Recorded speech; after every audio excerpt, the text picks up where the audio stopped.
নমস্কার বন্ধুরা, আজকে তোমাদের সাথে কাঁকরোলের একটা টেস্টি রেসিপি শেয়ার করব।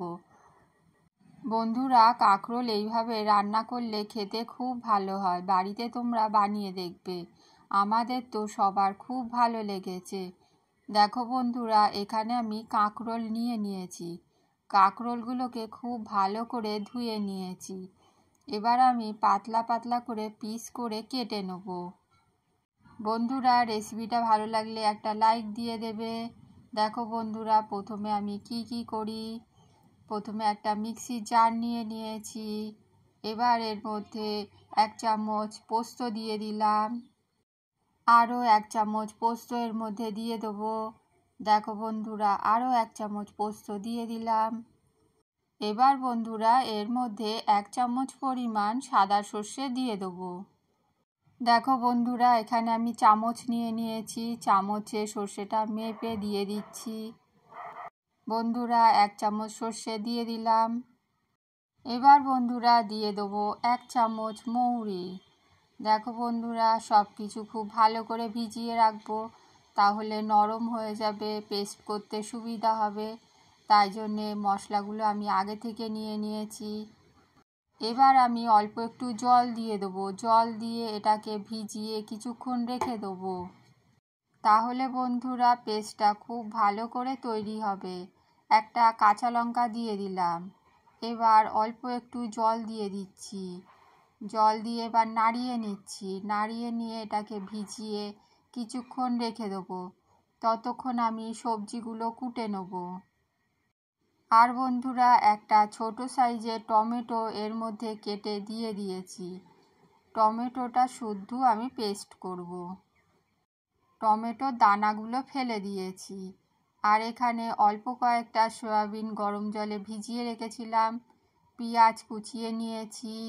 কাঁকরোলও ছোট ছোট পাতলা পাতলা পিস করে কেটে নিয়েছি, যাতে খুব তাড়াতাড়ি রান্নাটা হয়ে যায়। আর আলুও কেটে নিয়েছি। আলু চচ্চড়ির মতন আলু কেটে নিয়েছি। খুব বেশি মোটা করিনি, পাতলাই কেটেছি। এবার বন্ধুরা, গ্যাসের মধ্যে একটা কড়া বসিয়ে দিয়েছি। কড়ার মধ্যে সাদা তেল দিয়ে দিয়েছি। তেলটা গরম হওয়ার জন্য অপেক্ষা করব। বন্ধুরা, তেলটা এখন গরম হয়ে গিয়েছে। এবার পেঁয়াজগুলো দিয়ে দেবো। পেঁয়াজ কুচিগুলো দিয়ে দিলাম। পেঁয়াজগুলোকে এবার খুব ভালো করে ভেজে নেব। দেখো বন্ধুরা, খুন্তি দিয়ে নেড়ে চেড়ে খুব ভালো করে পেঁয়াজটা ভেজে নিচ্ছি। বন্ধুরা, পেঁয়াজটাকে আমি লাল করে ভেজে নেব। দেখো বন্ধুরা, খুব সুন্দরভাবে আমি পেঁয়াজটা ভেজে নিচ্ছি। লাল করে ভেজে তোমাদের দেখাচ্ছি। দেখো বন্ধুরা, পেঁয়াজটা লাল করে ভেজে নিয়েছি। খুব সুন্দরভাবে লাল করে ভাজা হয়ে গিয়েছে। এবার পেঁয়াজটাকে আমি তেল ঝরিয়ে তুলে নেব। দেখো বন্ধুরা, পেঁয়াজটাকে আমি সাইড করে রেখে দিয়েছি। এবার এইটাকে তেল ঝরিয়ে আমি তুলে নিচ্ছি। এই পেঁয়াজটা একটা পাত্রের মধ্যে তুলে রাখবো, এটা পরে কাজে লাগবে। বন্ধুরা, ভিডিওটা স্কিপ করবে না, পুরো দেখবে। বন্ধুরা, স্কিপ করলে অনেক কিছু মিস হয়ে যাবে।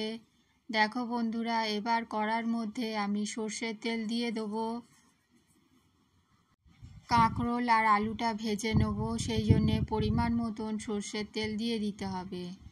দেখো বন্ধুরা, সর্ষের তেল দিয়ে দিলাম। তোমরা সাদা তেলেও করতে পারো, আবার সর্ষের তেলেও করতে পারো। দেখো বন্ধুরা, তেলটা গরম হওয়ার জন্য একটু অপেক্ষা করব। বন্ধুরা, তেলটা এখন গরম হয়ে গিয়েছে। একটা তেজপাতা ছিঁড়ে দিয়ে দিলাম। একটা শুকনো লঙ্কা দিয়ে দিলাম। আর দিয়ে দেবো ছোট চামচের 1 চামচ 5 ফোড়ন। আর মশলাগুলো একটু লাল করে ভেজে নেব। দেখো বন্ধুরা, খুন্তির সাহায্যে নেড়ে চেড়ে খুব ভালো করে মশলাটা আমি একটু ভেজে নিচ্ছি। গ্যাসের আঁচটা এখন একটু লো করে রেখেছি। হাইতে দিলে মশলাটা অনেক সময় পুড়ে যেতে পারে। এবার আমি সবজিগুলো দিয়ে দেবো। সবজিগুলো খুব ভালো করে ভেজে নেব। প্রথমে আমি আলু দিয়ে দিচ্ছি।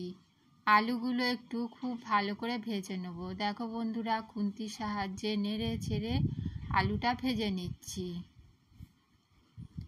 বন্ধুরা, আলু ভাজার সময় একটু লবণ দিয়ে দেবো, তাহলে আলুর মধ্যে লবণ ঢুকে যাবে। দেখো বন্ধুরা, আলুটাকে আমি ভেজে নিচ্ছি।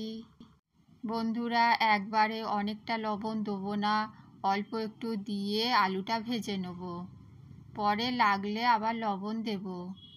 একেবারে পুরো বেশি লবণ দেওয়া যাবে না, সেই জন্যে অল্প করে দিয়ে দিলাম। এবার সব কিছু খুব ভালো করে মিশিয়ে নিচ্ছি। আলুটা অল্প কিছুক্ষণ ভেজে নেওয়ার পর আমি এখন কাঁকরোলটা দিয়ে দেবো। দেখো বন্ধুরা, কাঁকরোলটা দিয়ে দিলাম। এবার আলুর সাথে কাঁকরোলটা খুব ভালো করে মিশিয়ে নেব। দেখো বন্ধুরা, খুব ভালো করে নেড়ে চেড়ে মিশিয়ে নিচ্ছি। কাঁকরোলটাকেও একটু ভাজা ভাজা করে নেব। সবজিটা ভাজা হলে সবজির কাঁচা গন্ধটা চলে যায় আর তরকারিটা টেস্ট হয়, সেই জন্য আমি খুব ভালো করে ভেজে নেব। দেখো বন্ধুরা, আমি একটু চাপা দিয়ে রেখে দিলাম। কিছুক্ষণ পর আমি চাপাটা খুলে সয়াবিন দিয়ে দিচ্ছি। সয়াবিনটাও এর সাথে খুব ভালো করে ভেজে নেব। দেখো বন্ধুরা, উল্টে পাল্টে সব কিছু খুব ভালো করে আমি ভেজে নিচ্ছি। মাঝে মধ্যে নাড়াচাড়া দিয়ে ভাজাটা করে নিচ্ছি। বন্ধুরা, কিছুক্ষণ ভাজার পর আলু আর কাঁকরোলটা এখন ভাজা হয়ে গিয়েছে। এবার আমি বেটে রাখা মশলাটা দিয়ে দেবো। মশলাটা সবজির সাথে খুব ভালো করে কষিয়ে নেব। দেখো বন্ধুরা, বেটে রাখা মশলাটা দিয়ে দিলাম। এবার খুব ভালো করে নেড়ে চেড়ে সময় নিয়ে এটাকে কষাবো, কষাতেই থাকবো। দেখো বন্ধুরা, উল্টে পাল্টে খুব ভালো করে নেড়ে চেড়ে মশলাটা আমি কষিয়ে নিচ্ছি। বন্ধুরা, মশলাটাকে খুব ভালো করে কষাতে হবে।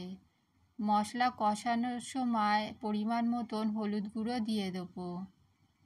দেখো বন্ধুরা, মিক্সিতে যেটুকু মশলা ছিল সেটুকু আমি খুব ভালো করে একটা চামচ দিয়ে দিলাম। মশলাটাকে খুব ভালো করে দিয়ে দিলাম। এবার আবারও নেড়ে চেড়ে খুব ভালো করে আমি কষাতে থাকবো। বন্ধুরা, তোমরাও এইভাবে সুন্দরভাবে মশলাটা খুব ভালো করে কষিয়ে নেবে। আলু আর কাঁকরোলটাকে খুব ভালো করে ভেজে নেবে, তাহলে তরকারিটা খেতে খুব ভালো হবে।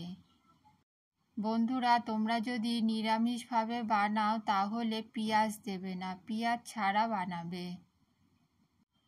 দেখো বন্ধুরা, খুব ভালো করে আমি মশলাটাকে কষিয়ে নিচ্ছি।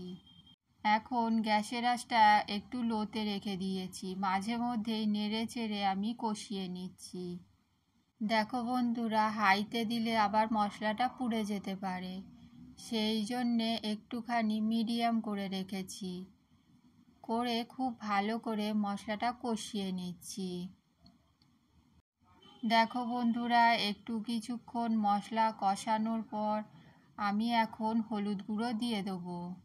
বন্ধুরা দেখো, আমি এখানে হলুদ গুঁড়ো দিয়ে দিচ্ছি 1 চামচ, 2 চামচ, আরও 1 চামচ দিয়ে দিলাম।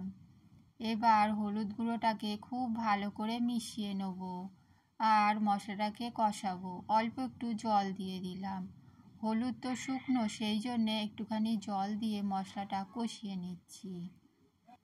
খুব ভালো করে নেড়ে চেড়ে মশলাটাকে কষিয়ে নিতে হবে। দেখো বন্ধুরা, উল্টে পাল্টে খুব ভালো করে নেড়ে চেড়ে মশলাটা আমি ভেজে নিচ্ছি। একটু কিছুক্ষণ বন্ধ রেখেছিলাম, তারপরে আবারও উল্টে পাল্টে হলুদটাকে খুব ভালো করে তরকারির সাথে মিশিয়ে নিচ্ছি। মিশিয়ে নিয়ে মশলাটাকে খুব ভালো করে কষিয়ে নিচ্ছি। বন্ধুরা, কিছুক্ষণ সময় নিয়ে মশলাটাকে খুব ভালো করে কষিয়ে নিচ্ছি। এখন বন্ধুরা একটু স্পিড বাড়িয়ে দিয়েছি, দিয়ে মশলাটা কষিয়ে নিচ্ছি। এবার আমি এর মধ্যে লঙ্কার গুঁড়ো দিয়ে দেবো, তাহলে কালারটা খুব সুন্দর আসবে। দেখো বন্ধুরা, লঙ্কার গুঁড়ো দিয়ে দিলাম। এবার নেড়ে চেড়ে খুব ভালো করে মিশিয়ে নেব, অল্প একটু জলও দিয়ে দিলাম। আবারও নেড়ে চেড়ে খুব ভালো করে মিশিয়ে নিয়ে আবারও একটু কষিয়ে নিচ্ছি। লঙ্কার গুঁড়ো দিয়েছি, টমেটো দিয়েছি। কালারটা দেখবে বন্ধুরা কত সুন্দর আসবে। খুব ভালো করে নেড়েচেড়ে আবারও কষিয়ে নিচ্ছি। বন্ধুরা তোমরাও খুব ভালো করে এইভাবে মশলাটাকে কষিয়ে নেবে। আর বন্ধুরা প্রথমে অল্প লবণ দিয়ে দিয়েছি, সেই জন্যে এখন পরিমাণ মতন লবণ দিয়ে দেবো। পরিমাণ মতন লবণ দিয়ে খুব ভালো করে মিশিয়ে নেব। দেখো বন্ধুরা আর একটু লবণ দিয়ে দিলাম, দিয়ে এবার সব কিছু খুব ভালো করে মিশিয়ে নেব। হাফ চামচ মতন চিনি দিয়ে দিলাম। দেখো বন্ধুরা এবার সব কিছু খুব ভালো করে মিশিয়ে নিচ্ছি। বন্ধুরা সব কিছু খুব ভালো করে মিশিয়ে নিয়ে এবার আমি সব কিছু সেদ্ধ হওয়ার জন্যে পরিমাণ মতন জল দিয়ে দেবো। সবজিগুলো সেদ্ধ হওয়ার মতন জল দিয়ে দেবো। দেখো বন্ধুরা মিক্সি ধোয়া জল দিয়ে দিলাম। এইটুখানি জলে হবে না, আরেকটু জল দিতে হবে, তাহলে সবজিগুলো খুব ভালো করে সেদ্ধ হবে। দেখো বন্ধুরা পরিমাণ মতন জল দিয়ে দিচ্ছি। এবার সব কিছু নেড়ে চেড়ে মিশিয়ে নেব। দেখো বন্ধুরা সব কিছু খুব ভালো করে নেড়ে চেড়ে মিশিয়ে নিতে হবে। পরিমাণ মতন জলও দিয়ে দিয়েছি। যখন তরকারিটা টকবক করে ফুটতে শুরু করবে তখন গ্যাসের আঁচটা লো করে আমি ঢাকনা চাপা দিয়ে সেদ্ধ হওয়ার জন্যে রেখে দেবো। দেখো বন্ধুরা সব কিছু মিশিয়ে নিয়েছি, ঢাকা চাপা দিয়ে দিচ্ছি। মাঝে মধ্যে ঢাকনা খুলে নেড়েচেড়ে দিয়েছিলাম। দেখো বন্ধুরা এখন সবজিগুলো খুব ভালো করে সেদ্ধ হয়ে গিয়েছে। আমি কিছুক্ষণ রান্না করে নিয়েছিলাম। সবজিগুলো খুব সুন্দরভাবে সেদ্ধ হয়েছে আর কালারটাও খুব সুন্দর এসেছে। দেখো বন্ধুরা তোমরাও এইভাবে সবজিটা সেদ্ধ করে নেবে। আর ভেজে রাখা পেঁয়াজটা আমি এখন দিয়ে দিচ্ছি। পেঁয়াজটা দিয়ে খুব ভালো করে নেড়ে চেড়ে মিশিয়ে নেব। দেখো বন্ধুরা নেড়ে চেড়ে খুব ভালো করে মিশিয়ে নিচ্ছি। এখানে আমার রান্নাটা হয়ে গিয়েছে। এবার গ্যাসটা বন্ধ করে দেবো। গ্যাসটা বন্ধ করে 5 মিনিট মতন ঢাকা চাপা দিয়ে রেখে দেবো। বন্ধুরা পেঁয়াজ ভাজার একটা দারুণ সেন্ট আছে, সেই সেন্টটা তরকারির মধ্যে চলে আসবে। 5 মিনিট ঢাকা চাপা দিয়ে রেখে দিচ্ছি, গ্যাস বন্ধ করে দিয়েছি। 5 মিনিট পর আমি ঢাকনাটা খুলে তরকারিটা একটা বাটির মধ্যে তুলে নিয়েছি। বন্ধুরা আমাদের দারুণ টেস্টি কাঁকরোলের তরকারিটা রেডি হয়ে গিয়েছে। এই তরকারিটা ভাত রুটি সব কিছুর সাথেই খেতে খুব ভালো লাগবে। তোমরা একবার বাড়িতে বানিয়ে দেখবে। আর রেসিপিটা ভালো লাগলে একটা লাইক দেবে। আর নতুন বন্ধু হলে চ্যানেলটা সাবস্ক্রাইব করে আমাদের পাশে থাকবে। বন্ধুরা তাহলে রেসিপিটা এখানেই শেষ করছি। ফিরে আসবো নতুন একটা রেসিপি নিয়ে। পুরো রেসিপিটা দেখার জন্য অনেক অনেক ধন্যবাদ। সবাই ভালো থাকবে, সুস্থ থাকবে। Tata, bye bye.